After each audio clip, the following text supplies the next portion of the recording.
Hi, Pete. Hi. Thanks for having me. Thank you for being here. So everybody here knows you were here once before. So what does it feel like to, do what a lot of people do, come to Buffalo, leave, and then come back? Yeah, I have just definitely talked to a lot of people who have done the same thing. It's a little surreal, to be honest. I think when you leave this market, it does have a little bit of a magnetic pull. Yeah. It's such a special place, great people, great place to live. I think in the back of my mind, I always wondered what it would be like to come back, but I never thought it was potentially going to be a reality. But when this opportunity presented itself, and I met with Terry and talked about what it could be and the opportunities for both teams and the future of Buffalo, it was too big of an opportunity to pass up. But I couldn't be happier to be back. It's been incredible so far. It's so great. Yeah. And do you live out in Orchard Park? Is it I am there, in yeah. Southtown? Yeah. All you Bills people stay out in the South Towns. Well, not just Bills person, so I'm spending at least 3 days a week here in the city. Oh, that's right. Yeah, and I'm That's a enjoying good my time point. at the arena. It's been interesting because they're completely different properties. Yeah.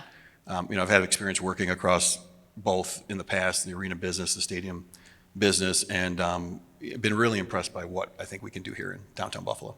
So,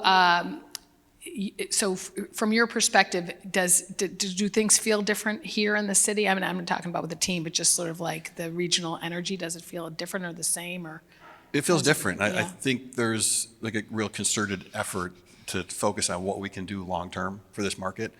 I know that's what we're focused on at the building. Like, obviously, everybody wants to win games, and I think what Kevin and Lindy are doing with the team is great. We've dug ourselves out of a pretty deep hole to start the season and playing very competitive hockey right now. But what I'm focused on is the performance of the property. And you've got 41 Sabres games, you've got 10 Bandits games. This week's a great example. We have a game tonight. Yep. We have an A-list comedian coming in on Saturday. A couple weeks ago, we had Justin Timberlake. How do we create activity and bring some inertia to downtown Buffalo? And it goes well beyond the team. Can we program that building 150 plus nights a year and then watch some of the economic development grow up around that facility? And that's what it'll take. I don't know if there's any building that's going to bring more people in on a consistent basis than that arena. So how do we make sure it's programmed as many nights a year as possible, and then how do we look at what the long-term future of that building is going to be? And it's such a key part of downtown. And I think when we talk to a lot of business leaders about, particularly ones that are located downtown, the struggle that center cities are having, that we've got to do a better job programming. And quite honestly, this is one of the reasons why we're going into 79 Perry and trying to create a place for a reason for people to want to be together and to hang out and make it cool and fun and really set an energy in that space. So we'd like to think we're a part of your puzzle pieces. Well, I of know how there's that- definitely mind share. I know when I Yeah. came down and I toured the arena and I walked into 79 Perry and I looked around, it's a spectacular building, right? It's It a great is, spot in yeah. that little Cobblestone District. And I thought, this is ours? We own this? And, we have a bunch of Sabres employees there, and it's an incredible space. So, what's gratifying to me or exciting to me is that you have the same vision. You saw that property, you realized it was a great place to be. The opportunity to bring more businesses and more people into that location, so proximate to downtown and to the arena, is really a perfect fit. When we started talking about this was important to us as an organization. I had the conversation with Terry in ownership, and I said, we need these guys here. This is the exact tenant we need in this building. So we needed to make this deal happen, and I'm really happy that it did. Yeah, and you were such a big help. And it was a complex deal because it was Labatt space, and they still were under, so we had to actually negotiate 2 leases together, and it was, you were really helpful in sort of getting that complex over but the worth finish it. We line. Totally. needed you guys there. It's just step one. Like, this is a process. We did a lot of things at the arena this year, but I've told everybody this is phase 1 of what we're Right. doing. I think you coming in is, I think further illustrates the potential downtown and around that building. So it's great to have you there. When, there's really a little core of sort of economic development there with the governor's office and ECIDA and ESD. Like, there's a lot of energy and synergy even just with that. But I think what we're going to bring to it are all these people who are going to be in and out of that space. And it's a great space because of the access to parking and getting people in and out and to the rail. So it really, we were just so excited that you wanted us and that we were able to work out a deal. So Yeah, and you know this, and I think I want all the members to know this too. We want the arena to be an extension yeah. of your office. So any way we can facilitate that, we're interested in doing it. Yeah, exactly. And we think it's going to be spectacularly exciting to open. Well, and I didn't mention this, but I think we're looking probably February by the time we actually get in there at post construction. Great. So yeah, so we're Welcome very to the excited. neighborhood. Thank you. Can't wait to get there. So talk a little bit about your vision for the arena. Let's talk, because that building has been around for a bit and probably needs some help. What do you hope to achieve there and with the arena? 30 years. Look, it's still. You probably hear people say this a lot. There's great bones. I was in the arena business for 10 years in Charlotte. When I got down to Charlotte, it was right after the market crash, and it was in 2009, and Charlotte's a banking town, so it was devastated. There was nothing going on. People were fleeing the market in a lot of ways. The arena in Charlotte became the catalyst for growth. We invested in it, we programmed it, and things started to spring up around it. So I've seen this model work. So ultimately, that's what we want to do. You saw some of the changes we made this year. Obviously, put a new roof on the building. Yeah. Not the most exciting thing, but it's a foundational aspect of that facility. Brought the new video board and scoreboard in. Why, we couldn't have had an open air hockey arena? Yeah, well, we'll talk about that. We do want to have a couple of those games again. But brought the new video board in, which people were excited about, made some other changes around the building, did some things for our season ticket holders. But again, describe it as phase one. We're looking at what's the long-term vision for that facility. We've started that process already. So it takes a few years to determine how it's going to play out, but the goal is to do something every year and then something more dramatic, hopefully in the near future, that everyone will want to be invested in and be a part of. That's really exciting. I can't wait.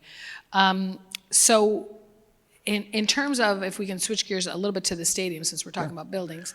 I do that a lot. What's it? Switch gears right now. I bet constantly.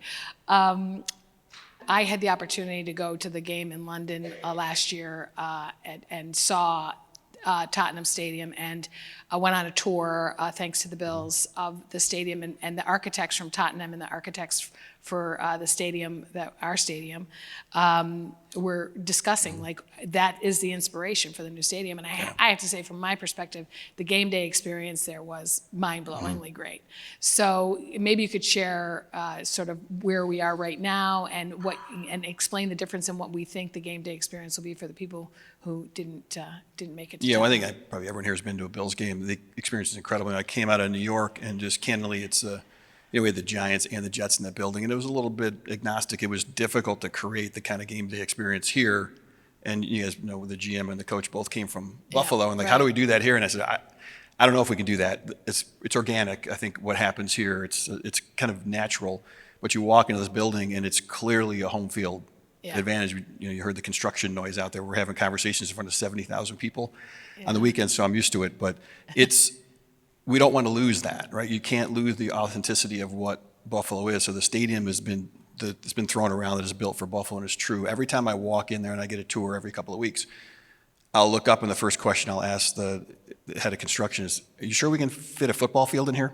Because everything is built in a way. Yes, it's close, it's straight up, it's set up in a way to make the game day experience even better. The roof, which covers about 60% of the facility, is going up right now.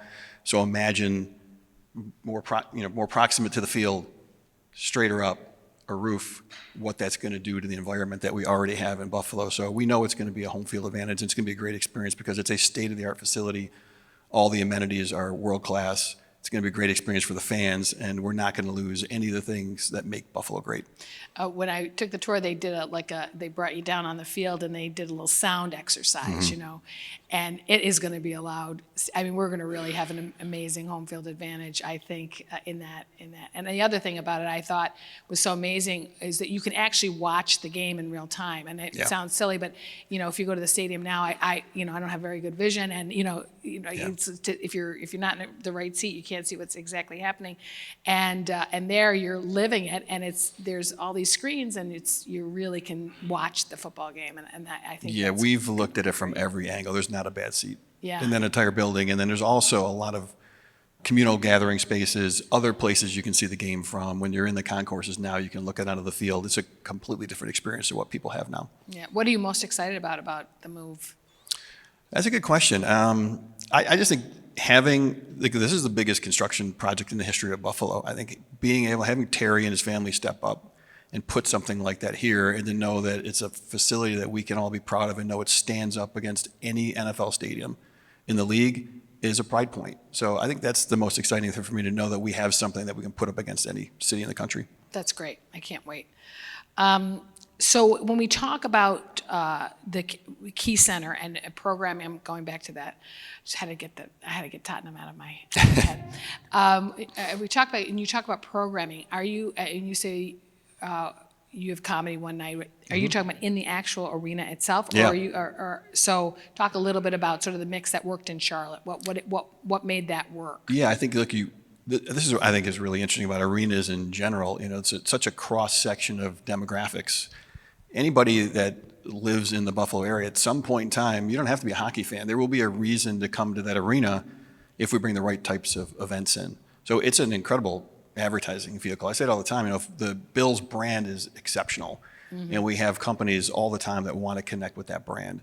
If you're looking to get to consumers, the arena is a great place to do that. We had over 2 million people a year coming through the stadium or the arena in Charlotte, and it was just a great place for people to gather. So it didn't really matter if then it was a Hornets fan. If you weren't a Hornets fan, that's fine. There would be something coming into that building that you would be a part of, and it brought more people and different people to downtown Charlotte, and that's the goal here in Buffalo. And you have a little bit of that with the Bandits, and I mean the foundation's there, right? Yeah, you just need more. But again, going back to Justin Timberlake, and then WWE, and then Sebastian Maniscalco on Saturday, 3 completely different demos coming into the building. How do we continue that? And we have a bunch of announcements coming up over the next couple of weeks of more events that we You don't secured. want to break any news here. Not at the moment. All the TV stations are here. Sean mentioned the NCAAs that's coming in 2026, but we're looking at big picture events, and not just at the arena, but at the stadium as well. I think we've been pretty public that we'd like to bring the NFL draft here. We'd love to bring the Winter Classic back to Buffalo. Like, those are the kind of things that we can bring, tentpole events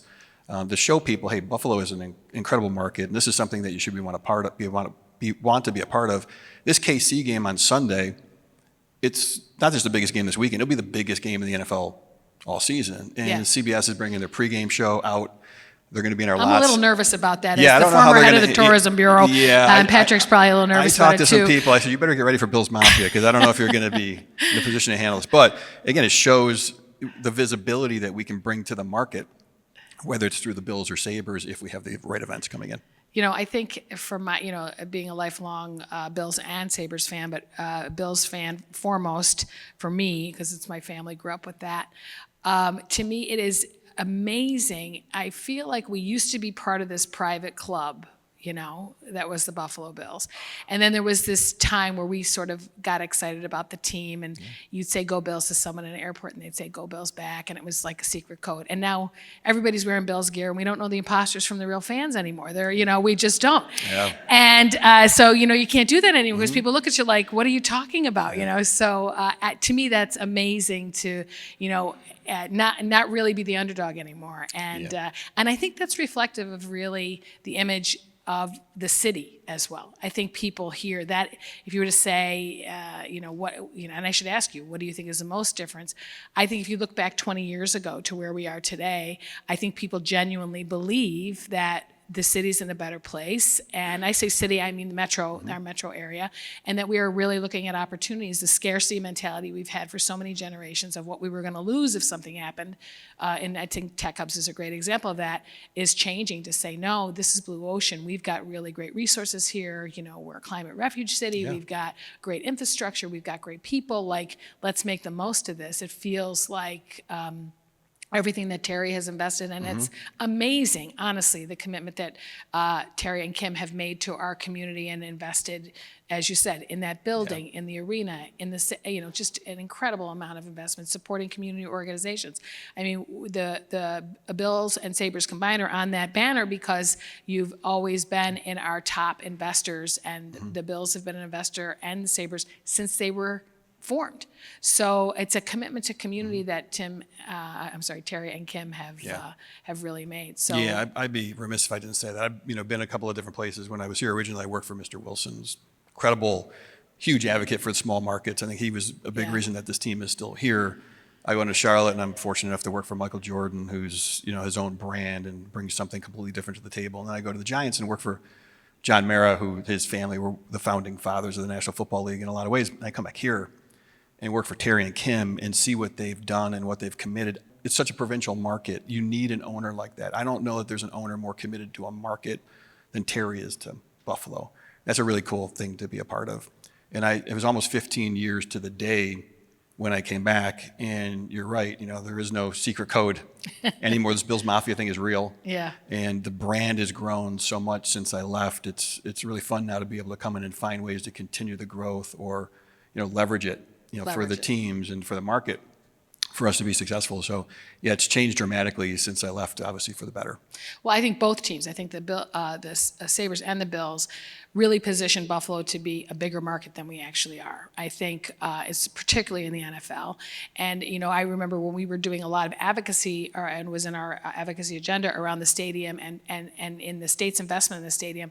I mean, the economics of our region compared to other regions in the country, we have, I hate to say we have no business having a sports team, but an NFL team, but that world has changed dramatically since Ralph bought the team in the 60s. And so to be able to compete, and it would not have happened without Terry, full stop, and Kim. And I think, as the president of the regional chamber and formerly the CEO of the Visitors Bureau, our brand in the national, I don't know what our rank is now. Patrick would probably know, but in metro size, 54, 55, 53. Something like that. 53. We go up and down in that.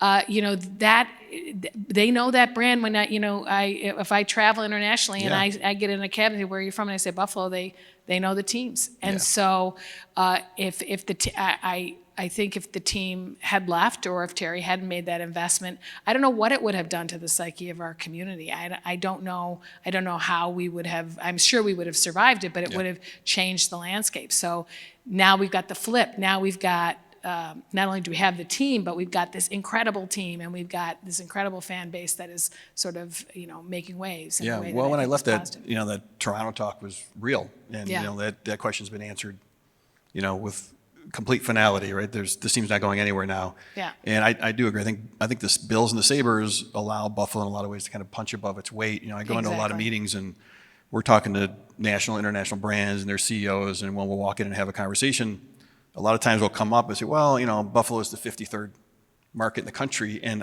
look, if we're going to talk about Buffalo as the 53rd market in the country, I could just leave right now. There's no reason for us to continue this discussion because we're not. So when you put these brands together, they're regional, national, international brands. Now that the Toronto question is solved, we can leverage Toronto as a market. It's in our Bills HMA. You put Toronto and Buffalo together, it's basically Chicago. So you just have to reframe that discussion. I think what we've been trying to do now, and I think what you're getting at too, Dottie, is we should be playing offense in Buffalo. This is a great place to live, great place to work. There's a lot of economic development going on. There's a lot of great things that people wouldn't realize. And so sometimes you have to go out there and tell the story.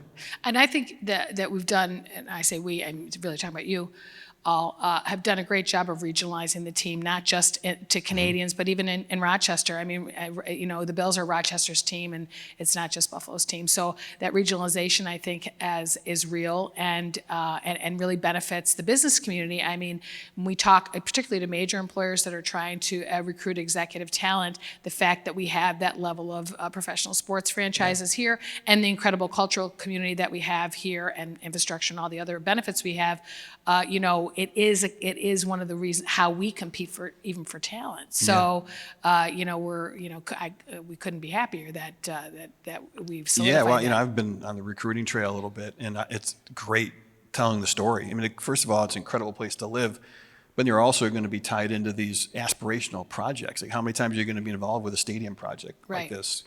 Being tied into the long-term vision of what we want to do at the arena, be behind, create the inertia for growth in a city like Buffalo. Those are once-in-a-lifetime opportunities. So the conversations I'm having with talent that we want to bring into the market, candidly, are pretty easy to have because it's all legitimate.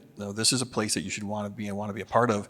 It's as big of a springboard for your career as any city you could be in the country. I would know. I've left. I've been in the biggest markets in the country. I think a lot of people in this room could probably relate to this. When I was talking to Terry about the opportunity, he said to me, what do you think we're missing? And I said, well, it's kind of anecdotally, it's kind of hard not being there. Once I get in, I could probably get a better idea. But from the outside looking in, I think what we need is advocacy for the market. And there's, again, a lot of people I think in this room can relate to it. I left and went down to Charlotte for 10 years, got recruited up in New York, spent 5 years there, and then came back. And not just came back, but wanted to come back. So, those are the kind of people you need telling the story about the market. Absolutely. People who have been here, maybe have gone other places, seen other things, come back and can talk about what makes Buffalo great, why people should want to live here, why people should want to work here. It's a credible story to tell, and I think that really resonated with him. Yeah, and I would, at the risk of getting on an old soapbox of mine, for 25 years, this community disinvested in tourism promotion, and really that is how the story of a market gets out. And all economic development starts with a visit, and I think finally they've gotten a good shot in the arm this year for the first time. And I think Visit Buffalo Niagara has done an amazing job with relatively less than half of what our competing cities have had for all these years. And that, thank goodness that we have these other drivers that we can hitch our wagon to, but we have to tell that story and we have to compete. I always say, one of our big, when we compete with other folks, we say, yeah, houses here are cheap and our labor costs are low, and neither of those things are true anymore, right? Yeah. I mean, at least not what they were. So, the bad news, we have to compete. The good news is we're competing, yeah. Right? So all of these things come together, and I think the tech hub thing is no joke in the sense that this could be a driver to actually increase population, which we also need. So it's a really exciting time to be, a grown up here and to be able to see some of these things come to fruition. Yeah, we just want to play a part in that. I think we can control what we can control, and like I said, Terry's making incredible investments across the board. The stadium project, we're creating that facility, obviously, for the Bills first, and we want that to be the home field advantage. We all have the same goal for that team. But we didn't build it so it's open for 10 days a year. Right. We're going out there and looking at other events that we can bring into that property and try to program it as widely as we possibly can. And then we're going to, turn our attention to the entire campus. And how do you create a destination that people are going to want to come to and be a part of?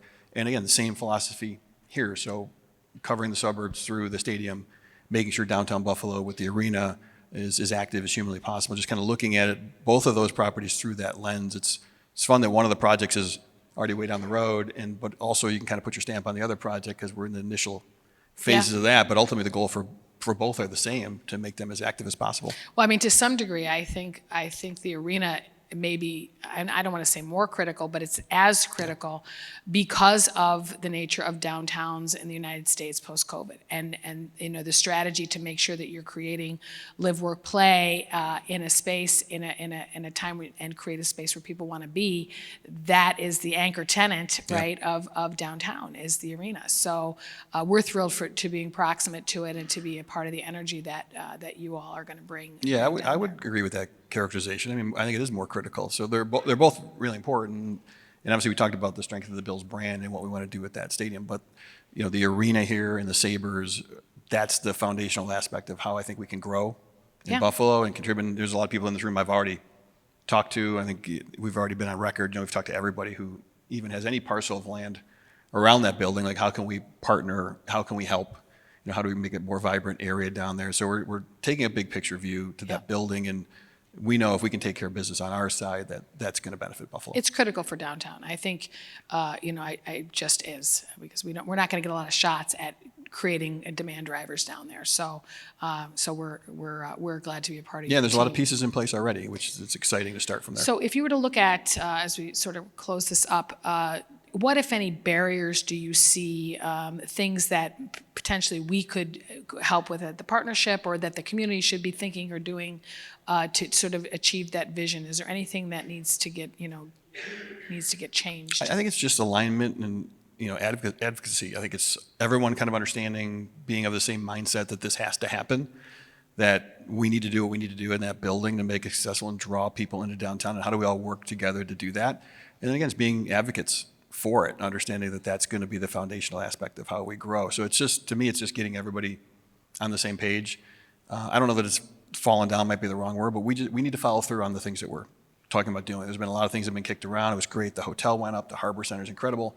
Now it's time, to tie all those pieces together with the arena and the Cobblestone District and look at all those properties around there and finally make a big push to get it done and put a plan in place to do it. Well, the pandemic really screwed everything up for everybody. So I think this is the first year where I really feel like this is the new normal. I think we certainly want to rebuild, bringing people back to work, and we heard that from a lot of employers. They're concerned about, it's fine, you can do remote work, but how do you build a culture in an organization? How do you groom people to move up in an organization? And it's all going to come down to creating places that people want to be. And so I think what you're doing is going to be critical to that. So Yeah, we hope they want to be downtown around the arena, just like you. Exactly. Well, that's what we're going to make happen. But Pete, I so appreciate. First of all, I was so relieved when you were named to your role. I was like, oh, a Buffalo guy coming. This is awesome. So we're thrilled to have you in the community. You understand the community and really want to make it better. And I appreciate you really being here with us and for all your support that you've shown since you've been here and what we can count on in the future. So Thank you. I'm so excited. thank Couldn't you. be more excited to be back. Thank you so much. Well, thank you to everybody who came. Appreciate it.